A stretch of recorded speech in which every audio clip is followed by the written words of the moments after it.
Welcome to Karen Ann's Story Corner. I'm Karen Ann, and I love books, and I hope that you love books too. As we get closer to Valentine's Day, I thought it would be fun for us to share a special Valentine's book. Now, look at the way I'm dressed. Does it give you any hints about who we might be reading with today? That's right, Pinkalicious. Don't you love her? And I got all my pink on to be ready to read today. This book is called Pinkalicious, The Pink of Hearts, written by Victoria Kann. Let's see what happens to Pinkalicious. It was Friday, art day at school. Mr. Pushkin said he had a big treat for us. I wonder what that could be. Mr. Pushkin passed around a hat. I was breathless with excitement. I looked at each of my classmates as they took their turns, trying to figure out who had the slip of paper with my name. But no one peeked over at me even once. "Pinkalicious," said Mr. Pushkin, interrupting my search. "It's your turn to choose." My hands shook as I reached for the slip of paper. When I opened it up, I saw my best friend's name written in big block letters, Allison.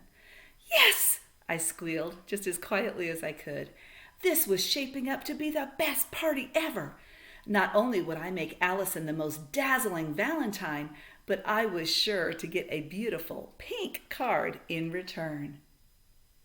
You know how she feels about pink. That weekend, I got to work. I started cutting out pink hearts like crazy. "Oh, yuck," said Peter when he saw the mess I made. "It looks like a pinkstye in here."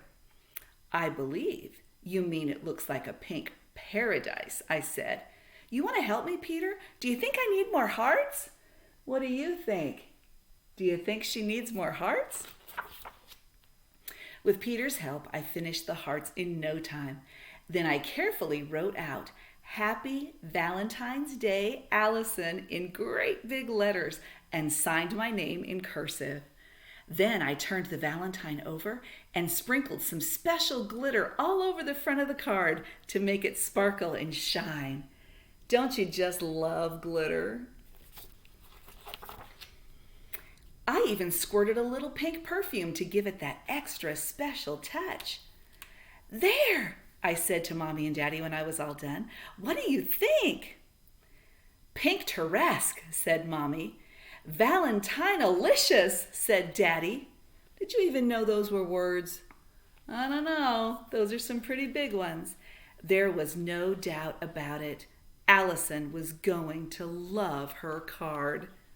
Look at that. That night, with my perfect Valentine tucked safely away in my backpack, I started to imagine the card that my secret Valentine was making for me. I pictured myself at the party, carefully opening up a pink and gold envelope with a beautiful pink and lace Valentine inside. "Oh my," I would gush, "pink is always perfect, but it's even so much better on a Valentine." That night, I fell asleep with a huge smile on my face. At the party the next day, I had lots of fun eating cupcakes and heart-shaped cookies, but I couldn't stop thinking about the secret Valentine exchange.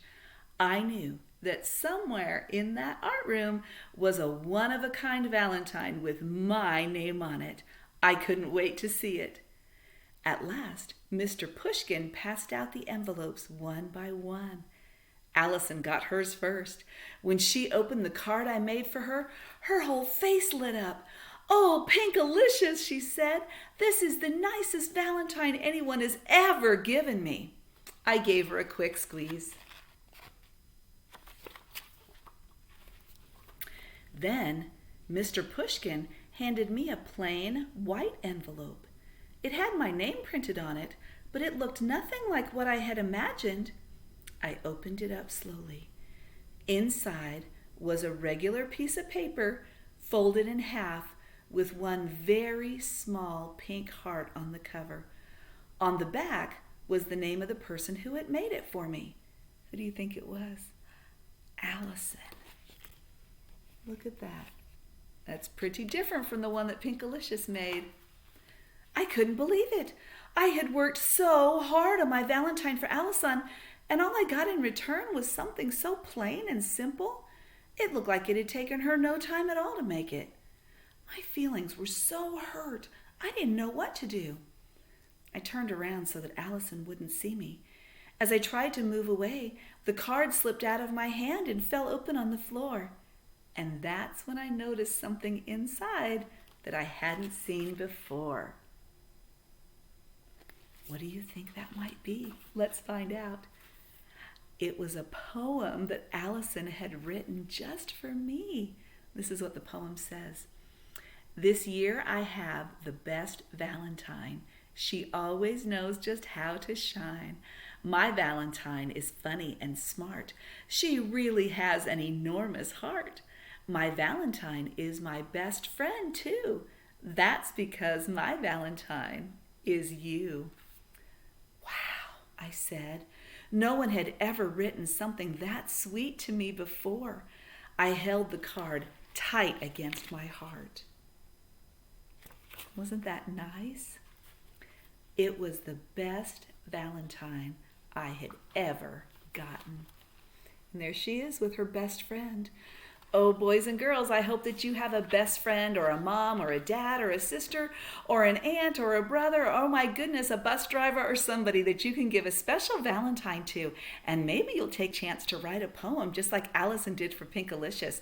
But whatever you do, remember that for Valentine's Day, it's just a way that we get to show people that they're special to us. And you, my book friends, are special to me. I love the chance we get to read together, and I hope that you will love books as much as I do. And remember that a book can be your best friend. With a book, you're never alone. A book can take you to any time, any place that you might want to go, and it can introduce you to all kinds of new people. So if you had a good time with us today reading this book, make sure to like and subscribe at the bottom, and I'll see you next time. Bye-bye now.